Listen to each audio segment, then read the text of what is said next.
몽정과 귀접의 차이에 대해 아시나요? 이에 관한 이야기입니다.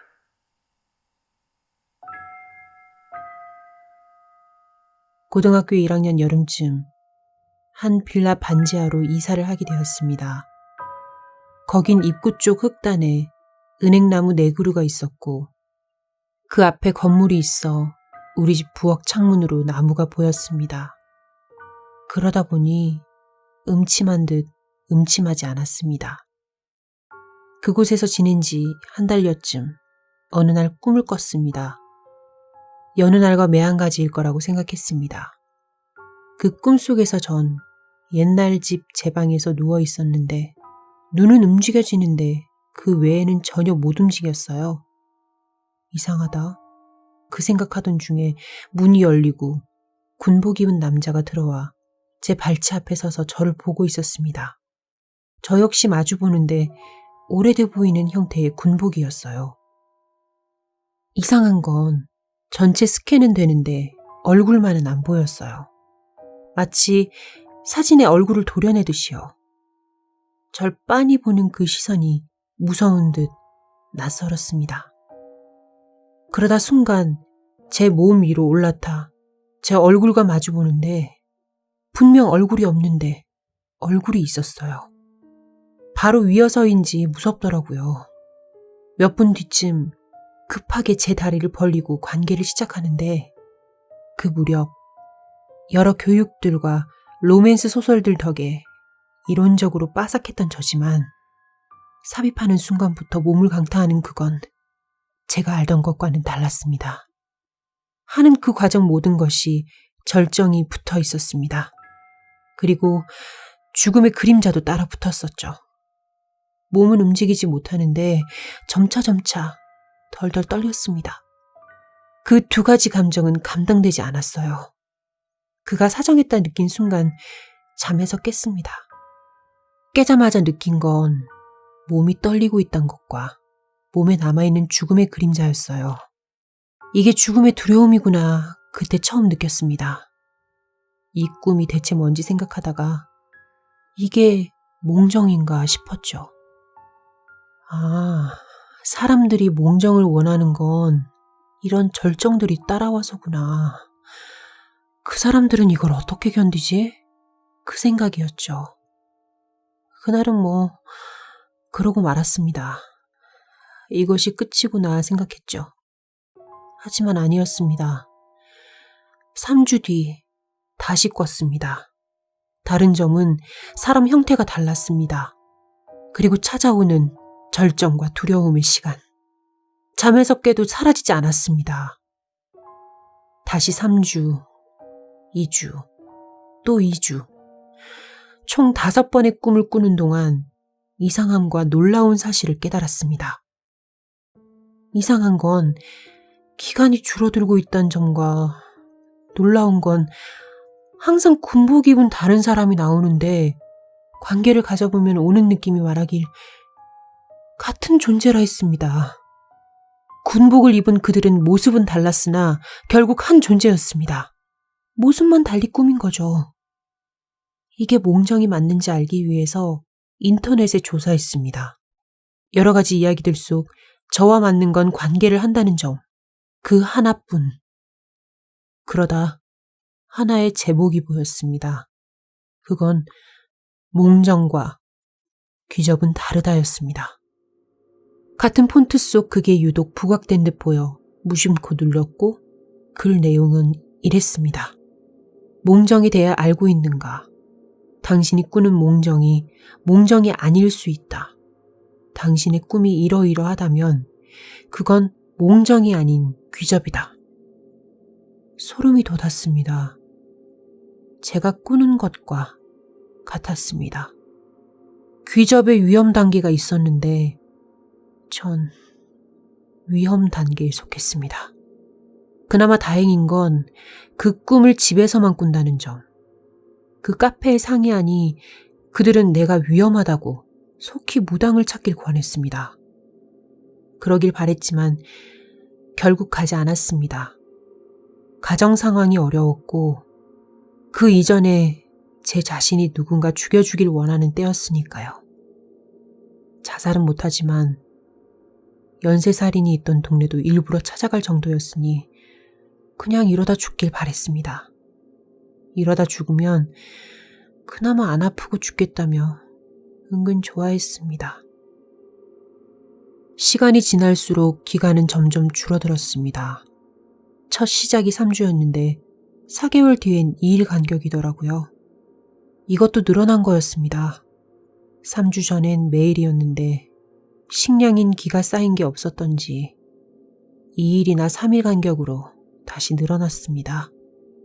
그러다 보니까 하품하길 1분에 3번 정도였고 자도 졸렸죠.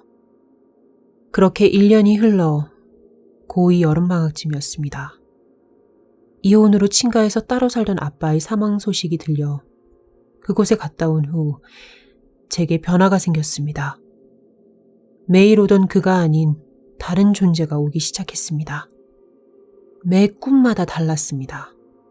10번째쯤 기존의 그가 오고 또 달라졌죠. 그러다 고2 말쯤엔 2명이 오는데 그중 1명은 기존의 그 사람이었습니다. 고3이 될 무렵에 급하게 또 달라진 게 생겼어요. 어느 날 꿈의 문이 열리더니 닫히지 않고 총 6명의 사람이 들어와서 발치에 서더니 번갈아 하더라고요. 그날은 죽는 거구나 했는데 안 죽더니 그 뒤로 계속 3명 이상이 꿈에 나왔습니다. 그나마 제 생활이 달라진 건 따로 살던 언니가 직장을 근방으로 오면서 근처에 자취방을 잡았다며 저더러 같이 살라고 했습니다. 그 덕에 꿈에서 벗어났습니다. 그러나 환청은 못 벗어났습니다. 귀접 이후부터 집 밖에서만 들리던 바람 소리 같은 환청은 여전했죠. 그래도 버틸만 했고 그렇게 1년 정도가 흘렀습니다. 그때 언니가 다니던 직장이 딴 지역으로 옮겨지며 언니는 떠났고 전 그 빌라로 다시 들어갔습니다. 그때가 20살 봄, 다시 들어간 지 1달 만에 그가 귀접이 다시 찾아왔습니다. 전 또다시 찾아올 두려움을 기다렸는데 이날은 달랐습니다. 그가 저와 하려던 그 순간 한 번도 열리지 않던 방문이 열렸습니다. 열린 그 문 앞엔 아빠가 서 있었습니다. 생전 단 한 번도 본 적 없는 얼굴을 하고 그 얼굴은 검붉었습니다. 빨갛게 되다 못해 검게 보일 정도였습니다. 그리고 표정은 야차였습니다.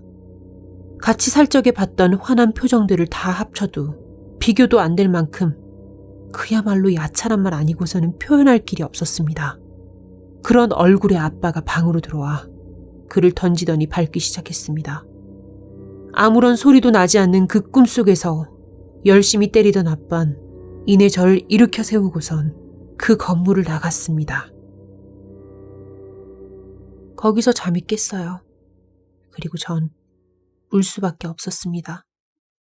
갑작스레 세상을 떠난 아빤 아무의 꿈에도 나타나지 않다가 사후 1년이 지나 절 찾아왔습니다. 그 후에 귀신이 찾아올 때마다 아빠가 나와서 쫓아줬습니다. 그러다가 한동안 꾸지 않던 꿈은 3주 뒤 다시 찾아왔고 꿈속의 그는 어른이 아닌 아이의 모습이었습니다. 꿈 내용도 제가 친척들과 놀던 중 절 끌고 어디론가 끌고 가다 아빠에게 맞던 꿈이었어요. 아이 모습으로 찾아온 지 3번째 되는 꿈. 이날은 달랐습니다. 친가가 있는 시골 마을엔 폐교가 있는데 여긴 아빠가 어릴 적 다니던 곳이었고 학교 입구 옆엔 천하대장군 부부가 서 있었습니다. 언제나 제사 있는 날에 음식을 바치고 기도하던 그 천하대장군 부부가요. 꿈속에서 전 친척 동생들과 숙부들의 학교 설명을 들으며 교실로 들어가던 중이었습니다. 제가 마지막이었는데 갑자기 옆 교실 뒷문에서 얼굴은 안 보이는 아이가 튀어나와 절 끌고 어디론가 뛰어갔습니다. 뛰어가면서 웃는데 그 소리가 목에서 울리는 게 아니고 귀에서 들리는 게 아니었습니다. 세상이 웃었고 영혼이 들었습니다. 소름 끼치는 그 소린 뛰는 게 멈춘 그 순간 째지는 목소리로 얘기했습니다. 됐다! 됐다! 됐다! 웃음소리와 됐다 하는 그 소리를 듣는데 이게 마지막이구나. 여기서 죽을지도 모르겠다 생각했습니다. 어딘지 보기 위해 주변을 보니 그때 당시엔 아무도 살지 않는 아빠가 죽은 친가 그 집이었습니다. 같은 동네 사는 숙부가 창고로만 쓰는 집. 그곳 마당 한가운데 서 있더라고요. 왜인지 모르겠습니다. 왜 그곳인지. 그 집에 뭔가가 있어서 유인했던 걸까요? 웃던 그가 다가오는 순간 뒤에서 나타난 아빠가 그를 때렸는데 처음으로 비명소리가 들렸습니다. 왜? 그 두 가지만 반복하며 비명 지르던 그가 순간 안타까워져서 아빠를 말리자 아빠는 더 때리기 시작했고 어느 순간 조용해졌습니다. 조용해지고도 때리던 아빠는 순간 제 손을 잡고 집 밖으로 나가는데 입구가 있는 골목 불 켜진 전봇대 아래엔 파란 봉고차가 있었습니다. 아빠는 저를 뒤에 태우고선 운전석에 앉으며 미나, 절대 뒤돌아보지 말고 아빠만 봐. 무슨 소리 나도 절대 뒤보지 말고 아빠만 봐라. 아빠랑 보면서 이야기 나누면 안 무섭다. 알겠지? 아빠는 이 말들을 반복하며 제가 아빠만 볼 수 있게 도왔고 차가 서는 그 순간까지 아빠를 보고 있었습니다. 그런 차 뒤론 끔찍한 괴성이 들리고 그 사이사이 내놔! 하는 소리가 같이 들렸습니다. 차가 서고 아빠가 내리길래 따라 내리니 차는 폐교 대장군 부부 앞에 서 있었습니다. 뒤를 보니까 폐가 아랫길에 있는 고목과 마을 입구에 있는 고목 두 사이의 길이 사라져 검은 공간만 있었고 그는 그 사이를 내려오지 못해 소리를 질렀습니다. 멍하니 보고 있으니 아빠가 절 운전석에 앉히며 미나, 운전해서 내려가면 집 나오니까 뒤 보지 말고 앞만 보고 내려가면 된다. 하시는데 전 운전 못한다. 아빠가 같이 가면 되는데 왜 그러냐 따졌고 아빤 빙그레 웃으시더니 아빠는 뒤따라 내려갈게. 먼저 가서 기다리면 된다. 아빠가 이분들이랑 저거 못 내려오게 막다가 금방 뒤따라 갈 거니까 먼저 가 있어라. 응? 하시는데 이분들이 누군지 몰라 쳐다보니까 그곳엔 천하대장군 부부가 후광을 두른 채 빙그레 웃고 계셨습니다. 연신 뒤따라간다, 곧 간다 하시면서 운전석 문을 닫는 아빠를 보고 금방 와? 진짜 금방 올 거지? 알았다.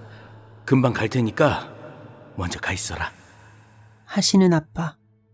차 페달을 밟고 차가 움직이자 창으로 아빠를 봤습니다.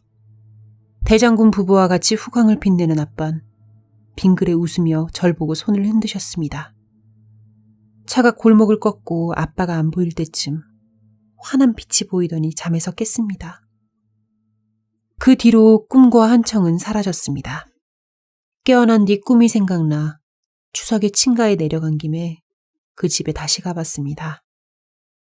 언덕 위에 있는 곳으로 올라가는데 어느 순간 발이 누가 잡듯 안 움직여 고개를 들어보니까 전 폐가 근처 고목나무 옆에 도달했고 그곳은 폐가가 보이는 그곳이었습니다.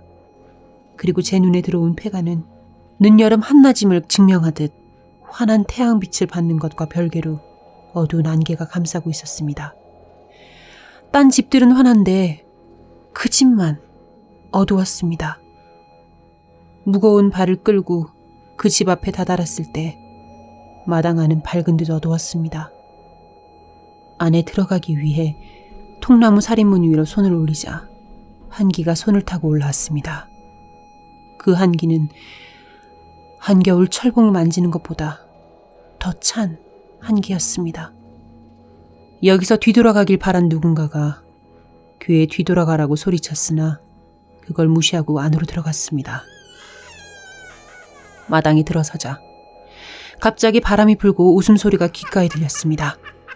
마당 한가운데로 나아갈수록 점점 커지던 그 웃음소린 한가운데 도달하자 하는 목소리로 바뀌었습니다.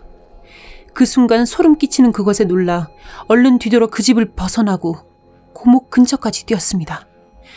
그 집을 나오자마자 강풍처럼 불던 바람은 사라졌고 고목 아래로 내려가서 그 집을 봤을 땐 어두운 안개조차 보이지 않았습니다. 이제 끝났구나 생각하니 눈물이 나왔습니다.